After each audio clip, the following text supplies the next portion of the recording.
Dios les bendiga. Qué bueno verlos. Envío un saludo a los hermanos que están vía Zoom y los que nos van a ver posteriormente en las redes sociales. Que el Señor les bendiga también. Seguimos, hermanos, con la actividad del 1+1. Sigue orando usted por esas personas que anotan en los papelitos. Ya se le olvidó. Seguimos orando, ¿verdad? Hermanos, el Señor se place en que nosotros oremos. Cuando nosotros oramos, estamos dando evidencia de que creemos en Dios. Porque cuando estamos orando, estamos emitiendo sentimientos, pensamientos, hasta palabras a un Dios vivo, a un Dios verdadero, el único Dios que nos puede escuchar, el Dios en quien todos nosotros hemos creído, el Dios que nos ha salvado y el Dios que se encarga también de salvar a todos los que Él llama. Nosotros tenemos acá unas boletas llenas, pero también yo sé que ustedes están llenando su boletita o ya llenaron alguna boleta y la vamos a depositar hoy también. Ahí está la hermana Nancy lista con las boletitas por si usted quiere llenar una ahorita rapidito. Recuerden que estas boletas, hermanos, las llenamos con el nombre de la persona que queremos, por la cual vamos a orar, la que queremos que el Señor traiga a la iglesia para que lo conozca, para que entienda el mérito del Señor Jesucristo y que puedan ser salvos y que puedan gozar de lo que nosotros estamos gozando, de esa esperanza viva de que un día vamos a estar con el Señor por la eternidad, donde no habrán problemas, no habrán llantos, no habrán dolores, no habrán enfermedades. Eso, hermano, es lo que deseamos para estas personas que están anotadas acá y por eso estamos orando. Así que en este momento usted tiene la oportunidad de llenar su boletita con el nombre de esa persona que usted quiere que el Señor traiga a sus pies. La vamos a depositar acá junto con estas otras que seguimos orando por ellas y vamos a orar. Vamos a dirigirnos al Señor con fe, creyendo que le hay, para que el Señor, conforme a su soberana voluntad, responda a nuestras oraciones. Gracias, hermano. ¿Hay alguien más que haya llenado la boletita y quiera depositarla? Bueno, creo que por los momentos solamente son estas, ¿verdad? Entonces vamos a orar. Pero le pido que ore, hermano, en esa actitud, sabiendo que está orándole a un Dios vivo, a un Dios que lo escucha, a ese Dios que lo salvó a usted, el Dios que lo presentó a usted, al Señor Jesucristo, para que usted entendiera el mérito de Él y que por medio de Él usted pueda encontrar paz y comunión. Por medio de Él usted puede encontrar vida eterna. A ese Dios le vamos a orar, así que le invito a que incline su rostro. Padre, venimos a ti, reconociendo tu autoridad, tu soberanía, tu majestad, tu poder. Señor, entendemos que la salvación viene de tus manos, que todo el proceso de nuestra salvación está ligado a tu acción como Padre, como Hijo y como Espíritu Santo. Señor, venimos a presentarte a todas estas personas que están anotadas en las boletas. Tú conoces la condición de su corazón, tú conoces la condición de su alma. Ayúdalos, Señor, trayéndolos acá. Sabemos, Señor, que tú puedes inducir el corazón de estas personas para que atiendan el llamado que nosotros diligentemente le vamos a hacer para que ellos vengan a nuestra iglesia. Ayúdanos, Señor, a tener como congregación esa conciencia de entender que debemos ser instrumentos tuyos, pregonando tu evangelio y trayendo hacia ti a todas esas personas que necesitan escuchar tu palabra. Ponemos en tus manos este proyecto del Plan 1+1 y confiamos en ti, Señor. Oramos en el nombre de nuestro Señor Jesucristo. Amén. Gracias, amigo. Bueno, ahora me toca dar el mensaje del día de hoy. Hemos venido estudiando la primera epístola del apóstol Pedro. Creo que algunos de ustedes le han dado seguimiento a la mayoría de las de las partes de esta serie. Y si no, pues pueden encontrarla en las redes sociales, en YouTube específicamente, en el canal de la iglesia.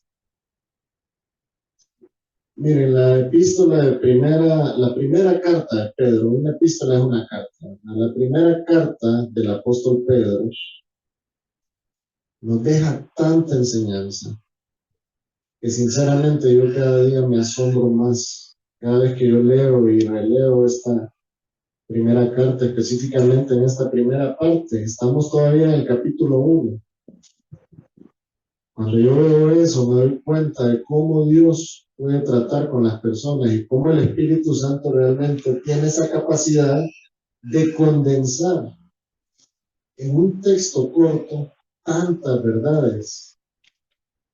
De eso nos hemos dado cuenta con esta primera epístola del apóstol Pedro. Epístola o carta, como les dije anteriormente, el apóstol Pedro envió esta carta a un público específico, ¿se acuerdan? A los hermanos de la dispersión, esos que estaban huyendo porque había persecución. La iglesia estaba siendo perseguida.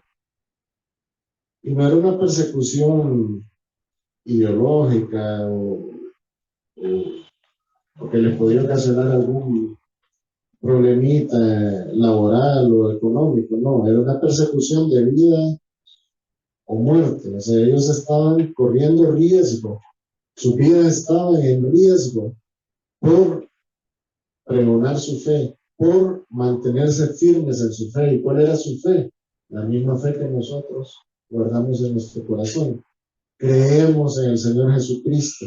Creemos que el Señor Jesucristo es el Hijo de Dios, que Él es la segunda persona de la Trinidad que vino al mundo revestido de un cuerpo humano para entregarse voluntariamente a la cruz, en la cruz del Calvario, para que pudiéramos nosotros encontrar paz y comunión con Dios, para que nosotros pudiéramos tener la capacidad de volver a la vida espiritual, porque espiritualmente estábamos muertos por causa del pecado. Eso es lo que estas personas no podían negar. Ellos habían recibido la fe, ellos habían creído en el Señor Jesucristo y por tanto no podían negar su fe. Y aunque su vida estuviera en riesgo, ellos iban a mantener firmes. Ahora, le pregunto yo a usted, si su vida dependiera de sostenerse en la fe que usted ha guardado en su corazón, ¿está dispuesto a entregar su vida por el Señor Jesucristo? Es una pregunta delicada. Cada uno internamente se está contestando. Cada uno está haciendo autoanálisis. Yo mismo hago autoanálisis y me doy cuenta de que realmente nos ha tocado vivir en una época bien cómoda.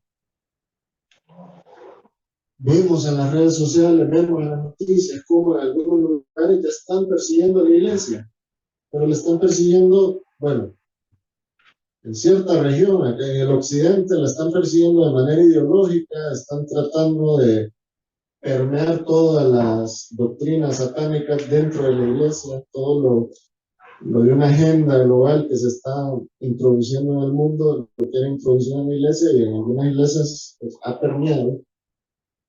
Y están tratando de ponerle bozal a los pastores para que ellos no puedan predicar tal como las verdades tal como están manifestadas en la palabra de Dios, pero en otros lugares, y ya hemos hablado de eso, ¿se acuerdan de la ventana 1040? Ahí la persecución sí es más seria, porque ahí sí pueden perder la vida los hermanos que andan allá. Hay misioneros, muchos misioneros que están en riesgo en este momento, en esos lugares. Entonces, nosotros acá en Honduras, específicamente acá en nuestra iglesia, no tenemos ningún riesgo de ir y pregonarle al mundo que somos creyentes, que creemos en el Señor Jesucristo, que entendemos que la palabra de Dios es esta que nosotros tenemos aquí, que está fundamentada en 66 libros que conforman el canon. No tenemos ninguna dificultad para nosotros poder manifestarle a los demás que somos creyentes. Las barreras o las dificultades que nosotros podamos tener, nosotros mismos las ponemos en nuestro camino para que no nos dejen, que no nos permitan expresarle a los demás quiénes somos.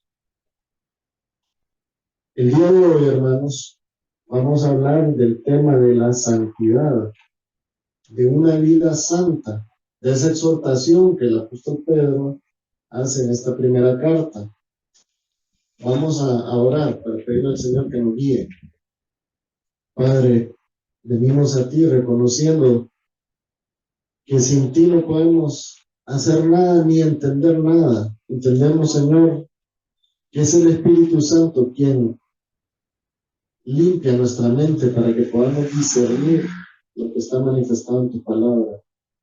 Ayúdanos, Señor, guíanos, danos la capacidad de visualizar lo que tú quieres que nosotros veamos en tu palabra el día de hoy. Ponemos en tus manos este mensaje en el nombre de nuestro Señor Jesucristo. Amén.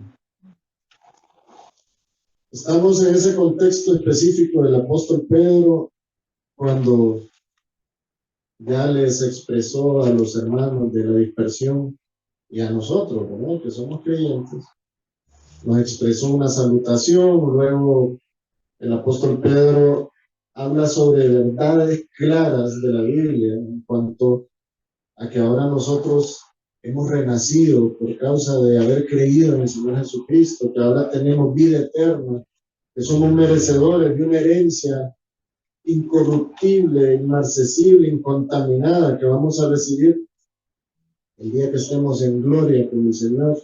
Todo eso el apóstol Pedro lo viene reforzando y reforzando hasta llegar a un punto, y ese es el punto que vamos a tocar hoy. El apóstol empieza a exhortar sobre que los creyentes debemos de vivir una vida santa. En primer lugar, el apóstol, podemos ver en el versículo 13 de 1 Pedro 1, les pide que renueven su mente por medio de una actitud orientada a disfrutar esa gracia que viene implícita de conocer lo que se ha manifestado sobre el Señor Jesucristo. ¿Se acuerdan en el versículo 13 que dice: por tanto, ceñid los lomos de vuestro entendimiento, sed sobrios y esperad por completo en la gracia que se os traerá cuando Jesucristo sea manifestado? El apóstol está dando esa instrucción, ¿eh? Hay que ceñir la mente. ¿Se acuerdan que hablamos de eso, verdad? Tenemos que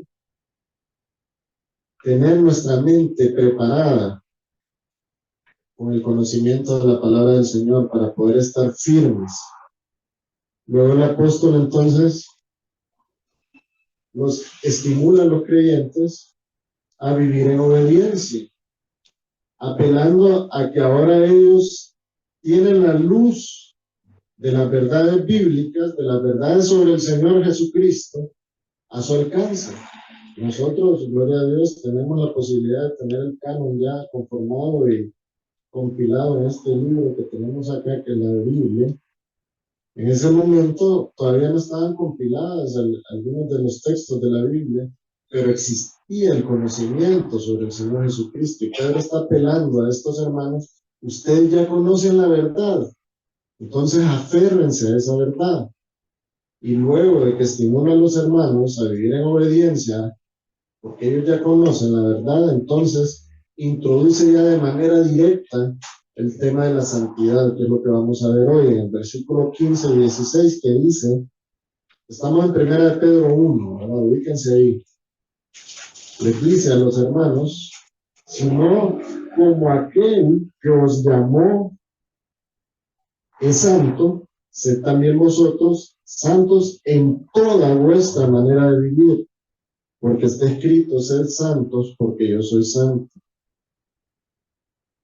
Pedro, en esta expresión, sed santos porque yo soy santo, está hablando o citando sobre lo que dice el Antiguo Testamento en el libro de Levítico. Vamos a Levítico 11, versículo 44.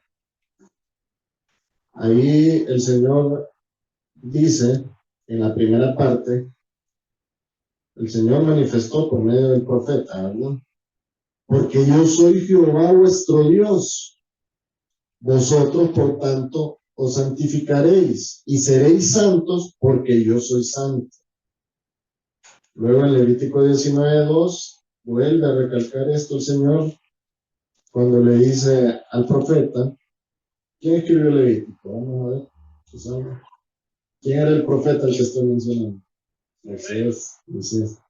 El Señor le dice, habla a toda la congregación de los hijos de Israel y diles, santos seréis, porque santo soy yo, Jehová vuestro Dios.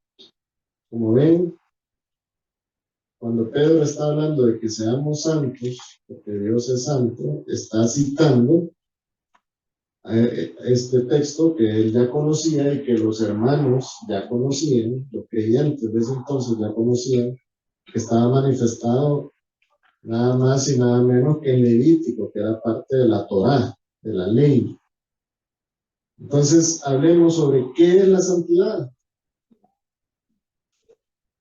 La santidad es un término que procede de un vocablo latino sanctitas y es la característica de aquel que es santo. Y el adjetivo santo puede hacer referencia a un individuo piadoso que no tiene culpa alguna porque no peca. Entonces vamos a entender esto. En primer lugar, vamos a conocer quién es o cuál es la parte contraria de la santidad, porque ya vimos que la santidad tiene relación con el pecado. La santidad se contrapone al pecado. El pecado es lo contrario a la santidad. Alguien que es santo es alguien que no peca, según este conocimiento básico. Un santo, entonces, es lo contrario a un pecador, ¿no? Aplicando la misma lógica. Y ahora pensemos en qué ha sucedido con la humanidad.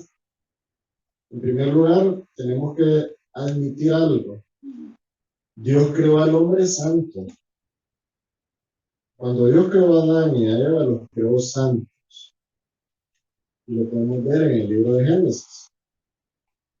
Entonces, dijo Dios, hagamos al hombre a nuestra imagen conforme a nuestra semejanza.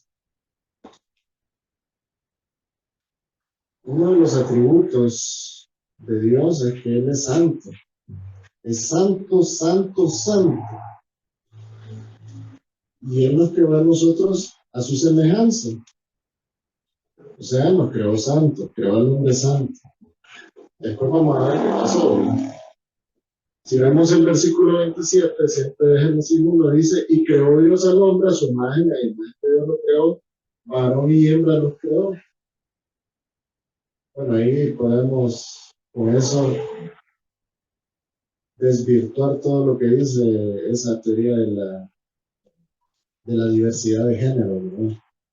Varón y hembra los creó. Y sigamos adelante, veamos el versículo 31, siempre en Génesis 1, cuando dice, y vio Dios que todo lo que había hecho, vio Dios todo lo que había hecho, y he aquí que era bueno en gran manera.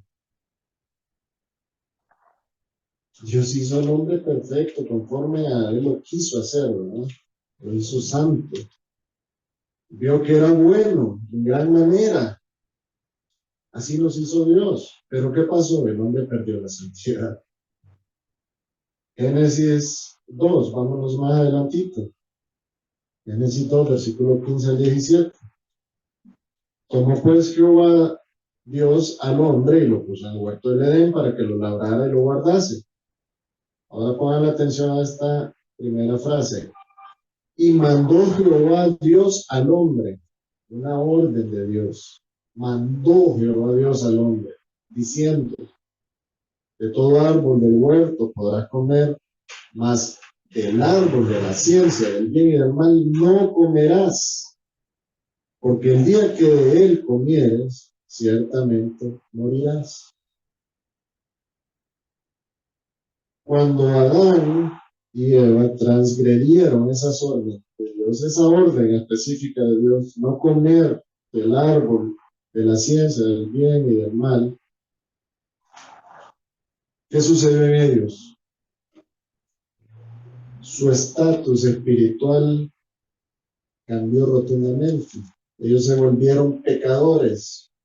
Entonces, en la clasificación entre santo y la contraposición que es pecador, ahora ellos pasaron al otro lado, pecadores. Y con ellos haber pasado al otro lado, nos pasaron a todos nosotros. Toda la humanidad se contaminó de ese pecado. Entonces, debido a esa caída del hombre, podemos deducir que no existe un hombre plenamente santo, porque todos los seres humanos cargamos con el pecado heredado de Adán y también con todos los pecados que se nos imputan por nuestras propias acciones, nuestras propias malas acciones, ¿verdad?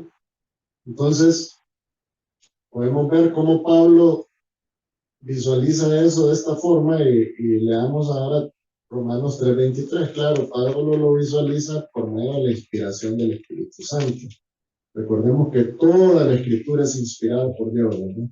Romanos 3:23 dice, por cuanto todos pecaron, están destituidos de la gloria de Dios. Pablo lo mira claro. El Señor nos lo transmite claramente por medio de Pablo, de que todos pecamos y por causa de ese pecado estamos destituidos de la gloria de Dios. Entonces podría decir usted, entonces, ¿qué sentido tiene que la Biblia nos exhorte a ser santos si todos somos pecadores? Bueno, la Biblia nos exhorta a ser santos porque hay un camino para poder encontrar la santidad nuevamente. Hay alguien que nos puede imputar su santidad, o sea, cubrir con su santidad para que nosotros podamos volver a ese estatus de santos.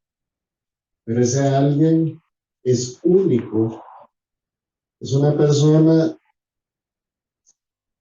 santa en todos sus caminos, que se entregó voluntariamente por nosotros para sustituirnos en redención nuestra, para que un día nosotros pudiéramos ser llamados santos de Dios. Sabemos obviamente que estamos hablando del Señor Jesucristo. Solo por medio del Señor Jesucristo nosotros podemos restablecer la santidad en nuestras vidas. Vivir en santidad debería de ser la meta de todo hijo de Dios, ya que vimos que 1 Pedro 1:16 nos ordena ser santos porque yo soy santo. Estas son palabras de Dios para nosotros. Los santos de Dios no nacen santos. Nosotros no nacimos santos.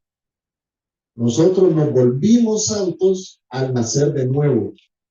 Ahí logramos entonces poder cambiar de estatus. Ya no somos el hombre vil, pecador, sino que ahora somos un hombre renovado por el Señor Jesucristo. Nacimos de nuevo por haber creído en el Señor Jesucristo.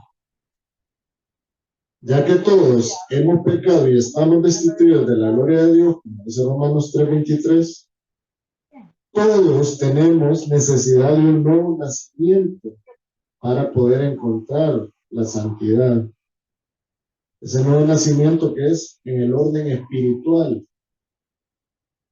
Sin ese nuevo nacimiento, nosotros seguiríamos nuestro estado pecaminoso por toda la eternidad y pagaríamos la consecuencia de ello. Pero Dios, en su gran misericordia y gracia, ha proporcionado el único medio para convertir a un pecador en santo, que es el Señor Jesucristo. Que Él vino para dar vida como rescate por muchos, según dice Mateo 20:28. Cuando nosotros confesamos nuestra necesidad de un Salvador para que nos libre del pecado y reconocemos su sacrificio en la cruz, que lo hizo en nuestro nombre, en redención nuestra, en ese momento nosotros nos convertimos en santos. No existe una jerarquía de santos, tal como como en algunas religiones lo plantean, que hay unos más santos que otros. Todos los que pertenecen a Cristo por fe son santos. Todos los que creímos en el Señor Jesucristo y nacimos de nuevo, somos santos. Ninguno de nosotros es más santo que el otro. Yo no soy más santo que las hermanas ni que los hermanos.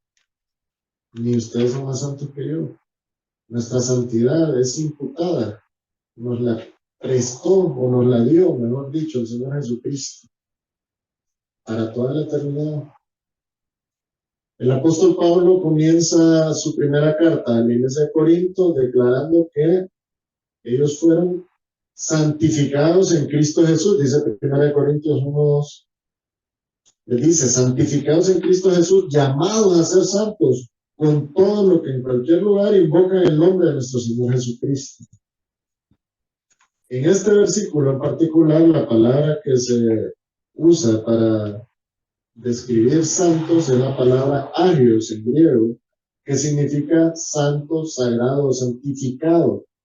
O sea que el apóstol le dice, ustedes son santificados, son agios en Cristo, son santos, son sagrados ahora por Cristo y son llamados a ser santos con todos los santos. Entonces, podemos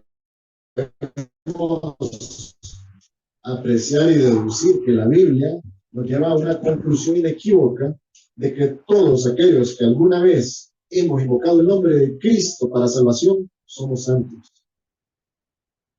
Y somos santificados por el Señor Jesucristo. Le pregunto yo a usted, ¿usted ya reconoció al Señor Jesucristo como su único Salvador? ¿Usted ya entendió que sin la sustitución de Cristo, pagando por sus pecados, usted no podría encontrar paz con Dios? ¿Usted no podría ser visto ante Dios como un ser santo? ¿Usted entiende que a usted ahora se le puede denominar santo porque está gozando de la santidad que el Señor Jesucristo le ha dado? Es importante estar claros en eso. Todos los santos, como dice Efesios 2:19, somos conciudadanos y miembros de la familia de Dios. Entonces, solo podemos ser santos por medio de recibir santidad que Dios mismo nos provee por el Señor Jesucristo. Tenemos que tener claro eso. Veamos lo que dice Hebreos 10 al respecto. Busquémonos ahí. Ahí el escritor del libro de los Hebreos, en primer lugar, reconoce la utilidad de la ley para reflejar lo que había de venir. Pero también identifica que la ley tiene una imposibilidad en ella misma de producir santidad o de hacer perfecto a alguien. Veamos Hebreos 10:1. Dice, porque la ley, teniendo la sombra de los bienes venideros, no la imagen misma de las cosas, nunca puede, por los mismos sacrificios que se ofrecen continuamente cada año, hacer perfectos a los que se acercan. Con esto entendemos el ritual de los sacrificios servía simplemente para mostrar, adelantar sobre los bienes venideros, las bondades de Dios venideras.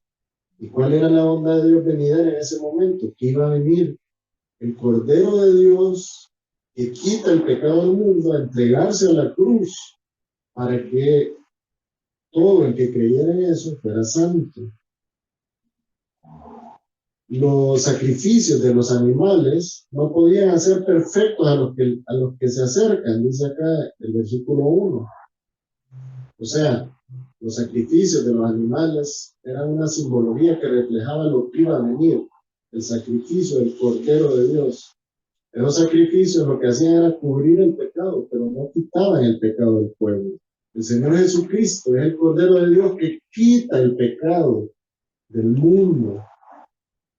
Más adelante, siempre en Hebreos 10, el escritor hace referencia al Señor Jesucristo que vino para mostrar la voluntad de Dios, para santificarnos por medio del sacrificio perfecto y suficiente de la cruz. Hebreos 10:10. En esa voluntad somos santificados mediante la ofrenda del cuerpo de Jesucristo hecha una vez para siempre, mediante el Señor Jesucristo, mediante ese sacrificio, es que nosotros podemos ser santificados. Y esa es la voluntad de Dios.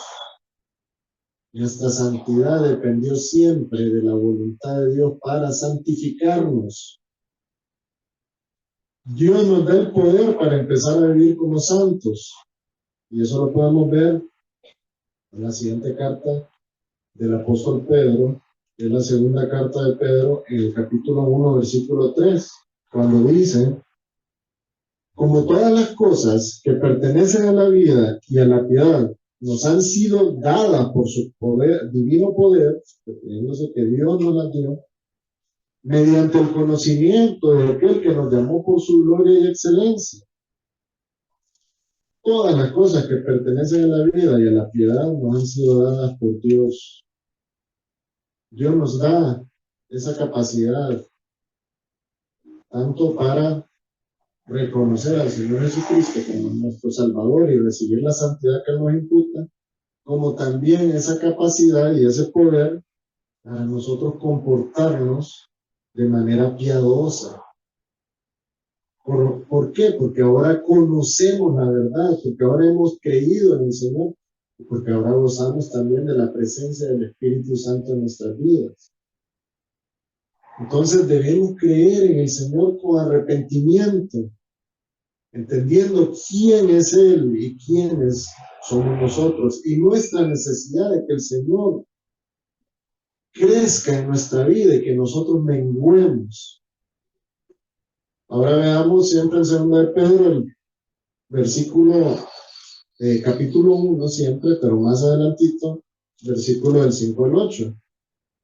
Dice Pedro acá: vosotros también, poniendo toda diligencia por esto mismo, oigan cómo lo expresa, poniendo diligencia, o sea, poniendo de su parte, pongan de su parte, añadan o añadir a vuestra fe virtud, a la virtud conocimiento, al conocimiento dominio propio, al dominio propio paciencia, a la paciencia piedad, a la piedad afecto fraternal y al afecto fraternal amor, porque si estas cosas están en vosotros y abundan, no os dejarán estar ociosos ni sin fruto en cuanto al conocimiento de nuestro Señor Jesucristo. Pedro está dando recomendaciones claras para los creyentes. Un creyente no puede quedar estático solo con lo que un día recibió y quedarse ahí estacionado en un mismo lugar sin procurar diligentemente añadir a su vida todos los elementos que le van a permitir crecer y mantenerse firme. Pedro está dando esta recomendación. Él enumera los pasos del crecimiento espiritual para que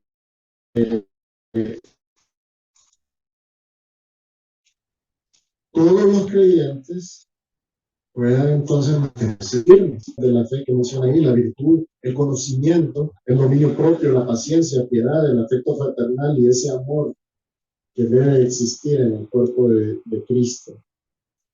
Entonces, ¿qué recomienda Pedro? ¿Y qué nos recomienda el Señor por medio de Pedro en esta segunda carta de Pedro? Para que nosotros podamos sostener un comportamiento adecuado y vivir congruentemente con esa santidad que hemos recibido. Bueno, crezcamos espiritualmente, añadamos diligentemente a nuestra vida la fe, la virtud, el conocimiento, el dominio propio, la paciencia, la piedad, el afecto fraternal y el amor. Y ahí en ese primer capítulo Pedro termina con esta promesa en el versículo 10 que dice: porque haciendo estas cosas no caeréis jamás. Ahí está claro lo que debemos de hacer. El Señor nos manifiesta por medio de su palabra qué debemos de hacer para realmente andar en santidad. Lo estamos haciendo. Sí, yo sé que todos estamos en eso, en ese andar desarrollando nuestra fe, nuestra virtud, nuestro conocimiento, el dominio propio, la paciencia, piedad y el afecto y el amor. Estamos en eso, estamos el día de hoy congregados acá porque en eso estamos. El Señor nos tiene en eso. Pero estamos haciéndolo diligentemente o lo estamos haciendo en piloto automático. Porque hay dos formas de hacer las cosas. Una en piloto automático, dejándose llevar, dejándose ir, y otra poniendo de nuestra parte, acelerando las cosas, procurando que se den los resultados que estamos anhelando. Hay tres enemigos de la santidad. Todos los que hemos llevado el DFC los conocemos. Ya vamos a ver si me ayudan a repetirlos. ¿Cuáles son los tres enemigos del creyente y de su santidad? El mundo, la carne y Satanás.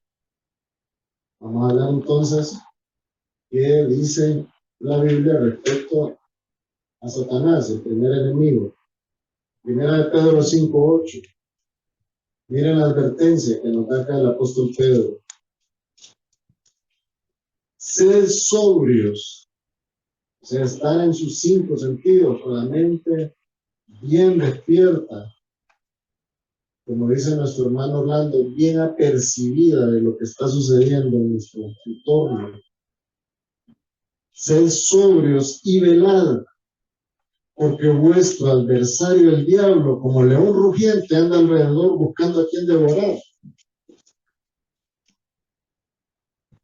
Sed sobrios y velad. Ese es nuestro primer enemigo. Ahora el segundo enemigo, el mundo. Veamos qué nos dice la Biblia respecto a esto. Pablo nos exhorta sobre el mundo en la epístola a los Romanos, en el capítulo 12, versículo 2, cuando dice: no os conforméis a este siglo, o sea, la influencia del mundo, o sea, no hagan lo que el mundo hace, no se conforme a ser uno igual a los demás, homogéneo con el mundo, que no se note la diferencia entre usted y el mundo, no se conforme con eso. Si no, dice Pablo, transformaos por medio de la renovación de vuestro entendimiento, para que comprobéis cuál sea la buena voluntad de Dios, agradable y perfecta. Tenemos que apelar a esta exhortación de Pablo y aplicarla a nuestra vida. Y el otro enemigo es nuestra propia carne, y ese es el enemigo más difícil de controlar. Pablo lo explica de esta manera. Vamos siempre en Romanos, retrocedamos un poquito en la carta a los Romanos. Vámonos al capítulo 7. Ahí Pablo da un discurso sobre esto, pero vamos a tocar solo el versículo 18 y 19. Dice el apóstol Pablo: y yo sé que en mí, esto es, en mi carne, no habita el bien. Pablo es consciente de eso. Pablo era consciente de eso. Y yo creo que todos nosotros deberíamos de ser conscientes de esto. En nuestra carne no habita el bien. Ya hablamos por qué no habita el bien. Uno, porque recibimos un pecado heredado. Dos, porque somos pecadores por naturaleza. Estamos propensos a pecar constantemente. Y sigue diciendo acá Pablo: porque el querer el bien está en mí. Él deseaba hacer el bien, así como todos nosotros deseamos hacer el bien, pero no el hacerlo. O sea, el deseo está, el querer está, pero no el hacerlo. No hago el bien que quiero, dice Pablo, sino el mal que no quiero, eso hago. Qué difícil, ¿verdad? Pero Qué honestidad la del apóstol. Acá Pablo está reflejándonos a todos nosotros. ¿Cuántas veces usted ha querido dejar de pecar en eso, en esa lucha, en esa atadura que lo tiene a usted comprometido espiritualmente? Pero usted, a pesar de que desea hacerlo, no puede porque su carne es más fuerte. Pero ¿por qué es más fuerte su carne? Ahí es donde tenemos que llegar a la realidad. ¿Por qué su carne es más fuerte? ¿Por qué todavía la carne se sobrepone a esa situación espiritual que usted debería estar manifestando? Porque ahora conoce al Señor, ahora ha sido santificado por el Señor y ahora recibe fuerzas del Señor. Le hablamos que el Señor es el que nos da el poder. ¿Se acuerdan que lo leímos? El Señor nos da el poder para realizar todas las obras piadosas, todo lo bueno, nos lo da el Señor, ese poder de hacerlas. Pero ¿por qué a veces nuestra carne se sobrepone a nuestra condición espiritual? La batalla más grande contra el pecado no es la tentación, son nuestros deseos. Santiago 1, del 13 al 15, dice lo siguiente: cuando alguno es tentado, no diga que es tentado de parte de Dios, porque Dios no puede ser tentado por el mal ni tienta a nadie, sino que cada uno es tentado cuando de su propia concupiscencia es atraído y seducido. Nuestra mente, nuestro corazón pecaminoso nos traiciona y por eso tenemos que someterlo y entregárselo al Señor y nutrirlo con nuestra relación con Dios para que cuando estemos débiles, el Señor nos dé fortaleza. Entonces la concupiscencia, dice el versículo 15, después que ha concebido, da a luz el pecado. Y el pecado, siendo consumado, da a luz la muerte. El apóstol Santiago aquí es claro, ¿no? Nuestra lucha más grande contra nosotros mismos, nuestra propia carne, esa concupiscencia que nos atrae y nos seduce a producir pecado.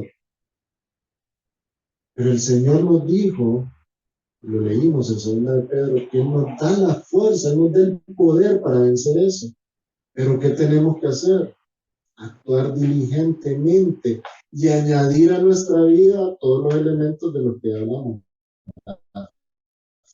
La paciencia, el amor, el dominio propio, todos los elementos que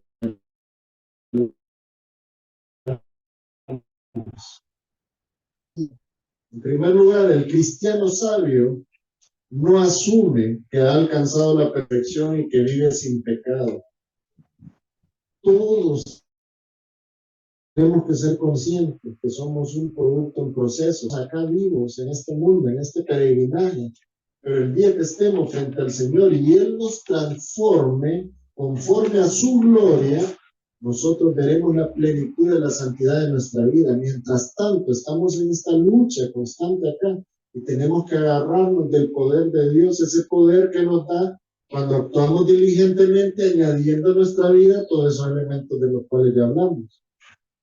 Entonces, creer que somos perfectos lo que denota es orgullo. Y el orgullo es pecado. Proverbios 16:5 dice: abominación es a Jehová todo altivo de corazón, ciertamente no quedará impune.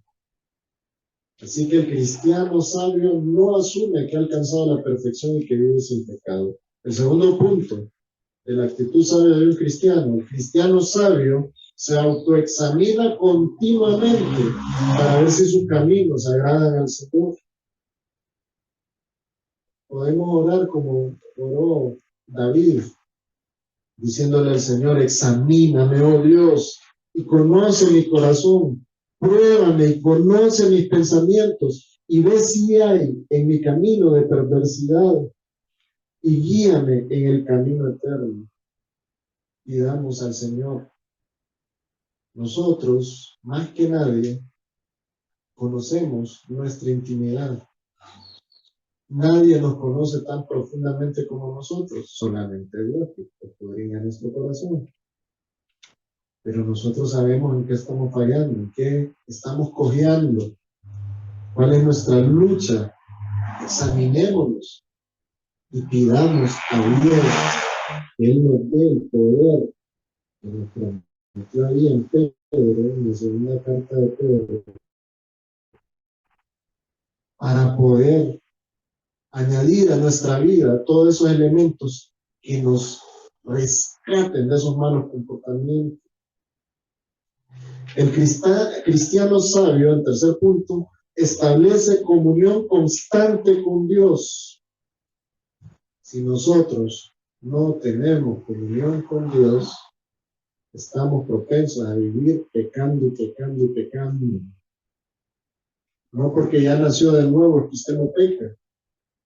Pero si usted tiene comunión con Dios, esa misma comunión le va a dar ese poder del que ya hablamos, le va a añadir usted fe, le va a añadir usted dominio propio, paciencia, amor fraterno y todo lo que ya hablamos a su vida. Y eso no le va a permitir pecar porque su vida no va a estar ociosa, su mente no va a estar ociosa, sino que va a estar en una constante comunión con Dios. ¿Y cómo encontramos comunión con Dios? Por medio de la oración y de la meditación de su palabra, por medio de congregarnos, por medio de servir al Señor, de dar testimonio sobre Él, por medio de alabarlo, por medio de entender en el día a día que existe un Dios con el que tenemos una relación y que queremos agradarlo. Volvamos a los salmos, a los dichos de David, cuando dice en el Salmo 19:14, sean gratos los dichos de mi boca y la meditación de mi corazón delante de ti, oh Señor, roca mía y redentor mío.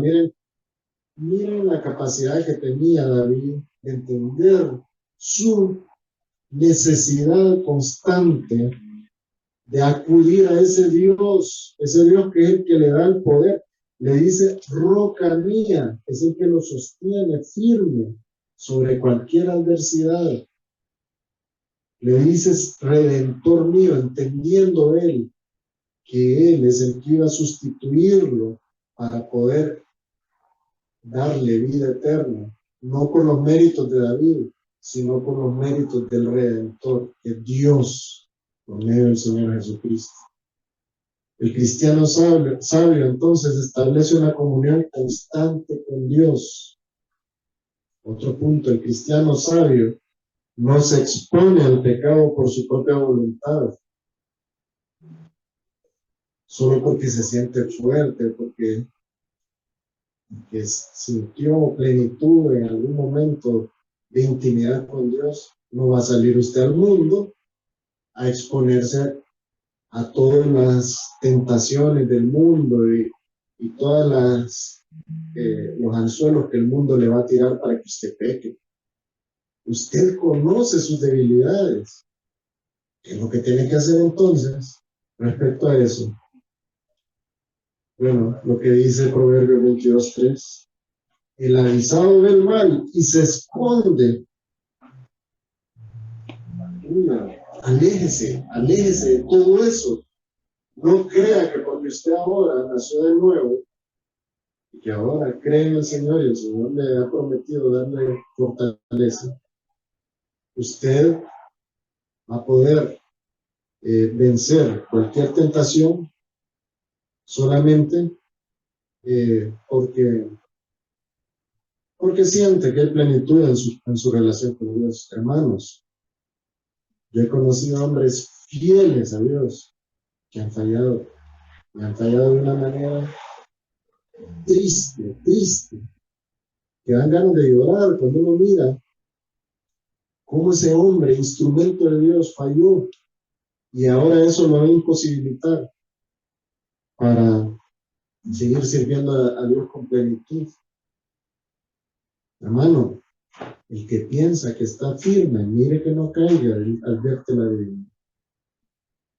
¿Por qué? ¿En qué cabeza cabe que si usted es propenso a pecar, vamos a hablar del alcoholismo?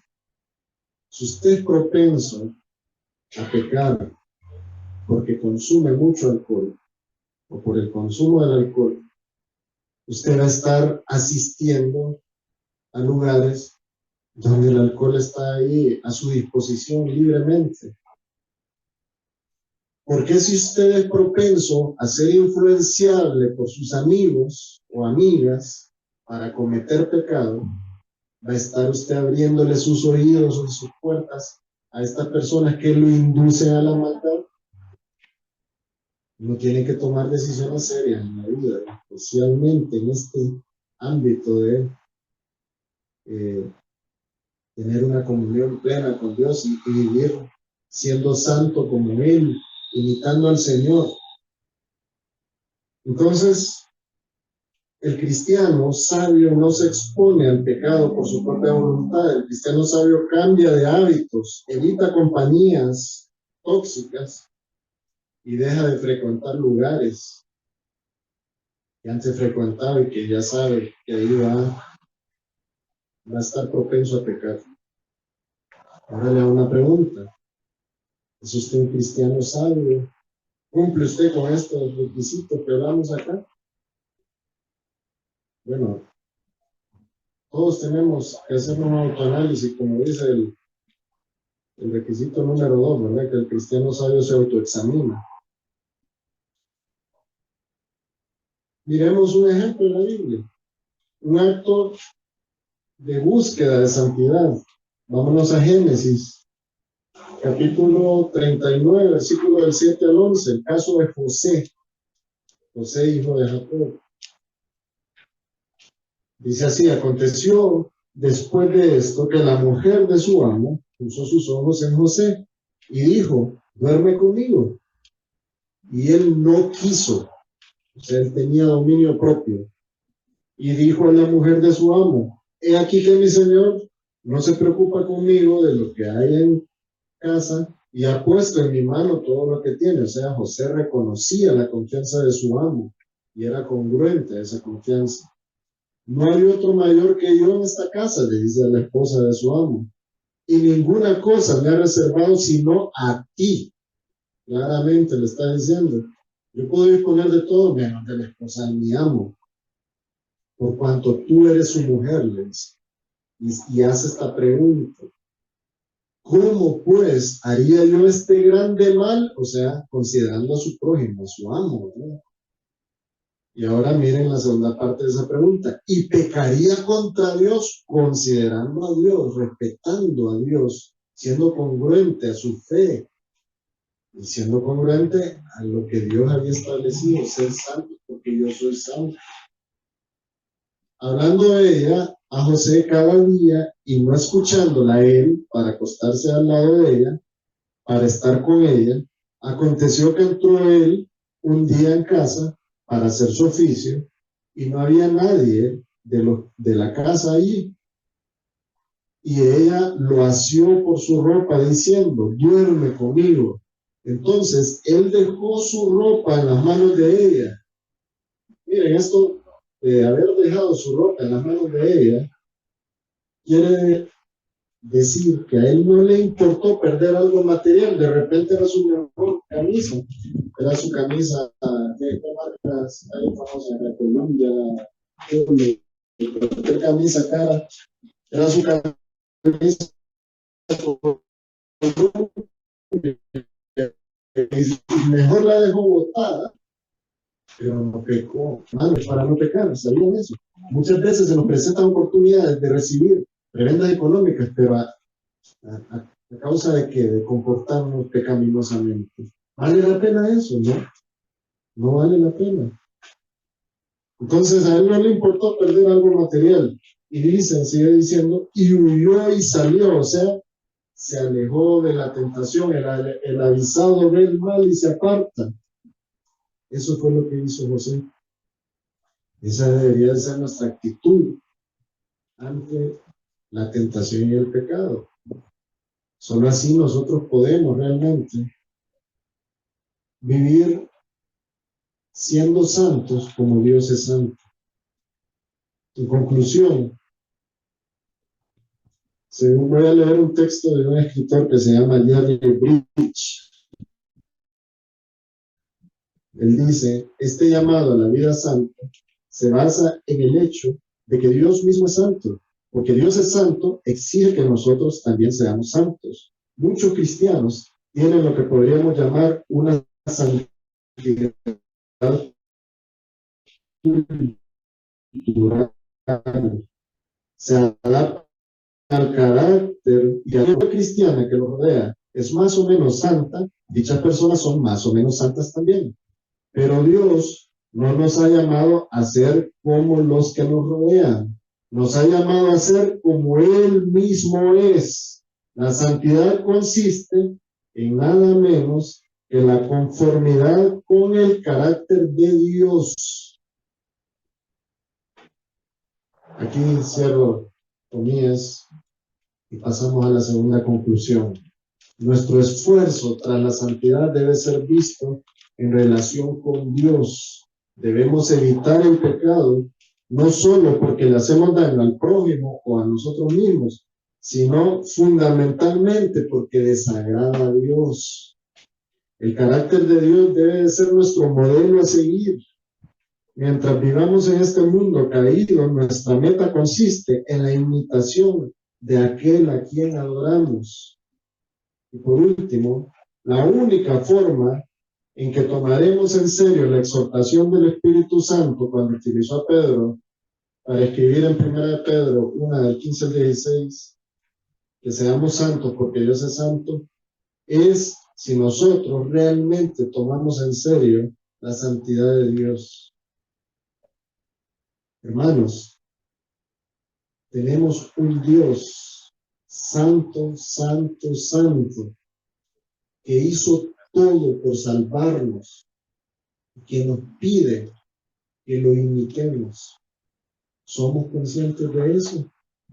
¿Queremos realmente agradar a Dios? Actuemos entonces conforme a lo que el Señor ha establecido en su palabra. Con esto terminamos el mensaje, hermanos. Les invito a que oremos rapidito para agradecerle a Dios por todo lo que Él nos deja ver en su palabra. Padre, tú eres grandioso, misericordioso y bueno. Entendemos, Señor, la plenitud de tu santidad. Entendemos, Señor, que tú nos has transferido de tu santidad para que podamos ser agradables ante ti. Ayúdanos, Señor, a comportarnos diligentemente, añadiendo todos los elementos necesarios a nuestra vida para poder ser santos como tú eres santo. Danos la capacidad de discernir, danos la capacidad de huir cuando sea necesario huir del pecado y de la tentación. Ayúdanos, Señor. Ponemos nuestras vidas en tus manos, reconociendo que todo poder sobre la maldad viene de parte tuya. Oramos, Señor, en el nombre de nuestro Señor Jesucristo. Amén. Dios les bendiga, hermano.